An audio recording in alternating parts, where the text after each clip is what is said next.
Hi guys, welcome to my Donkerweb chapters 1 through 10 summary by me. Obviously, let me just state that all rights are reserved to Fani for Yun and the people depicted. I do not own anything that is in this video. Please don't sue me. Love you. Bye. We center in on Greg Owen, who's rumored to be dead in Venice. And Greg is reflecting on his experiences, including these details around his alleged death, whatever, and the 4 others accompanying him in Venice at the time. However, we'll get back to that later on in the book. Greg reflects a noticeable change in his home in Sandhurst following his father's arrest and his departure from Lawson College, and the death of his older brother, John Owen, a thrill seeker who died of a pill overdose. Greg also hints at some tea spilled between him and his father, but we'll get back to that. Greg is now moving to Stellies for a fresh start. The sadness that stays in his family home is addressed again when Greg visits his deceased brother's untouched room, when his mother walks in to share his grief.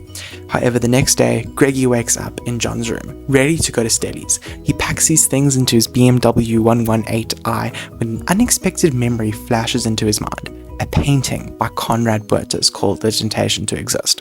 However, that's not really important. It's a memento that he actually takes with him from John's room. For a second, he has a bit of a schizo moment and thinks he hears John's voice, but don't worry, it's just a moment of grief. It's not one of those kind of stories. Anyways, he says adios to his mumsy and he's off to Stellies. And on the drive, he reminisces about the towns that he passes, whatever, and he reflects on his hacking exploits with Eckhart Vulcan. You'll remember him from Donkerweb, who's an absolute hottie, might I add, which leads to the exposure of Project Nursery Rhyme. This involved viral manipulations of flu shots.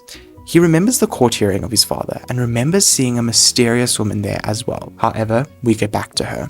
He recalls memory of his boyfriend Plunk. Oh, sorry, no, it's just his friend.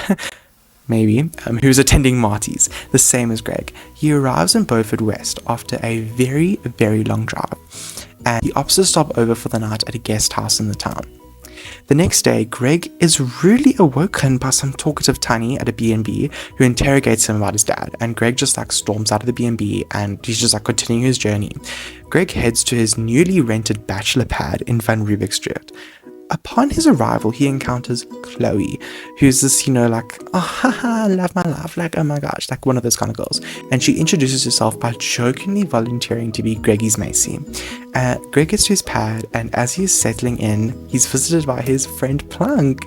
And ignoring his unpacking, Plunk assists him, come, hey bro, we're going to go get pizza, come with me, bro, come to Martyland, whatever. Besides the point, the following week, he gets his university books from Van Skyke bookstore, and he participates in first year orientation week activities, blah blah blah, nothing important. And then one day Chloe insists that Greg takes part in a street theatre event called Fensters, a mix of music and drama, all about social awareness issues. And Greg eventually immerses himself in these practice sessions or whatever, and he's painting backdrops and bonding with these fellow students, whatever. And during the evening of the Fensters event, Greg just feels super overstimulated by the energy, and he just feels very self-conscious. And then he sees this mysterious woman again. And this is just triggering his anxiety because he's worried that my dad will make everything bad for me again or whatever. And he just he can't even go on stage. He's just so freaked out. Eventually this drunk guy comes up to him. He's yo bro, didn't you lock your dad up in jail?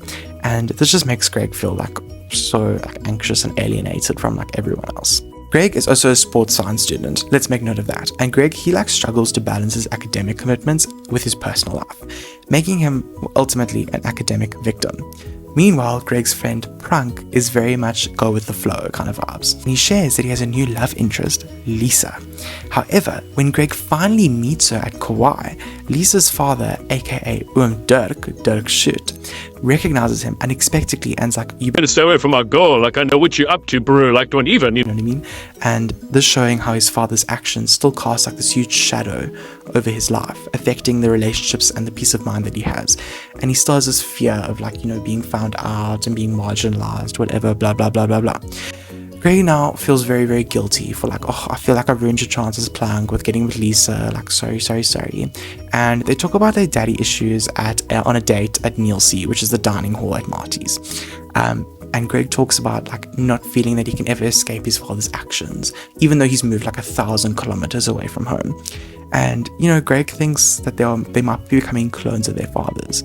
And Plank gives Greg a reality check, saying no, yo bro, you can't change the past. And he's saying that focus on the present, live your own life, And, grateful for Plunk's blunt honesty, he reflects on everything and he apologizes, and Plunk just replies, Kom ons sê, maar nie jy skuld my een. After his date with Plunky, Greg considers the possibility of reducing his father's punishment by targeting the baker, another person involved in this terrorism, equally guilty, but still hasn't been caught by the police.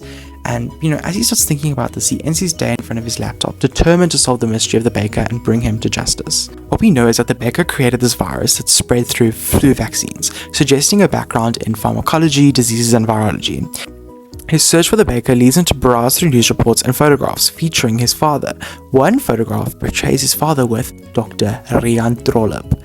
Okay? And Greg vaguely remembers him at this party, and he just remembers his brother saying that dude, this bro's a creep. Nah, you know what I mean? Unfortunately, the website for Plus Ultramed, the front for Project Nursery Rhyme, is unavailable. However, Greg uses the Wayback Machine it's like an internet archive to recover the company's old webpage. And to his shock, he finds Dr. Trollip's picture on the bloody website. And as he digs deeper, he's finding these news articles concerning Dr. Trollip's arrest for involvement in, you guessed it, child pornography, and his subsequent suicide in jail. It suddenly strikes Greg that Dr. Trollip could be the baker. But he kind of worries that this man's very much dead, so I could be completely wrong. Silly goose. Anyways, his mumsy also sends a message about she's just going away for a week with no reception. So Greg's okay, I can just focus on my work now. I've got no excuses. Mom's away, whatever. Greg overhears this little gossip session that Chloe has about the future baby making, and Greg's hold on. I remember reading an article about Dr. Rian Trollip that was in relation to this baby making thing. Let me go back to that article. So as he's going back to the article, doing the Googling, he finds Mrs. Trollip's phone number. And he's I need to hit her up. He initially phones her, and then he's hangs up, and he's oh no, maybe I can't do this. And an hour later, she phones back hey, who the hell are you? And he's oh, hello, and he stumbles over his words, fails to introduce himself. And then he starts kind of subtly bombarding questions about oh, is your husband potentially, was he the baker? And she just hangs up the phone and blocks his ass, which fair enough. About this setback, however, Greg persistently contacts all these other people that are in relation to Mrs. Trollip, hoping that he can find someone. However, this just keeps leading to dead ends, so ultimately not worth the time, babes. Eventually, Greg becomes acquainted with a fellow student named Dane February, who becomes important a little bit later on.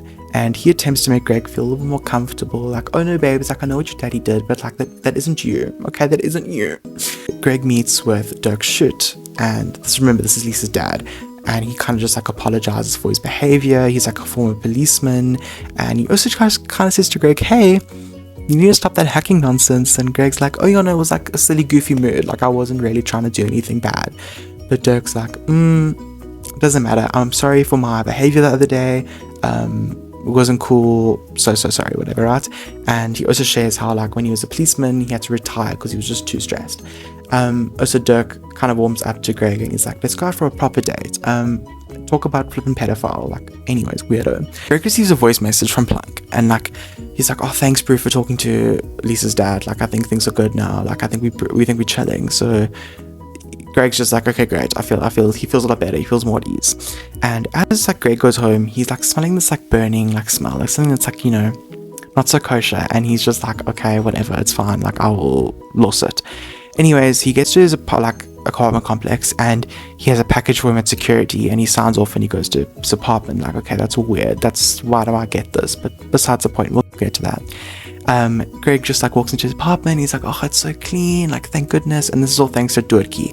Probably not important, but I just wanted an excuse to put a picture of Kim Kardashian. So anyways, rings up, and he's yo, bro, I made a oopsie. Lisa just found my active Tinder profile. Actual silly goose. Anyways, Greg isn't really listening, and he's just kind of doing his own thing on his laptop, unfazed, not listening to Plunk. Plunk's looking outside, and he sees this Okie, and he's yo, bro, there's someone outside, literally looking up in our apartment. Greg's oh, okay, not really phased, but inside he's okay, wait, maybe there's something wrong. But he's more concerned with the package that he just got. And Greg opens it up, and he realizes there's one envelope, and he's okay, so this is clearly something to do with the baker. And then as he opens it, we see the gebrande book, and he uncovers this burnt book inside. this like envelope with like partial burn marks, cryptic notes, diagrams, and numbers. Hunger begins to like worry, like, yo bro, I think you're getting yourself into stuff that maybe you don't want to get into, and Greg's like, yo, shut up. On the last page of this little book is written Valkyrie. Anyways, that was chapters 1 through 10. If you want chapters 11 through 20, go look at my channel. There should be a video there. Didn't enjoy this, I don't actually care. Okay,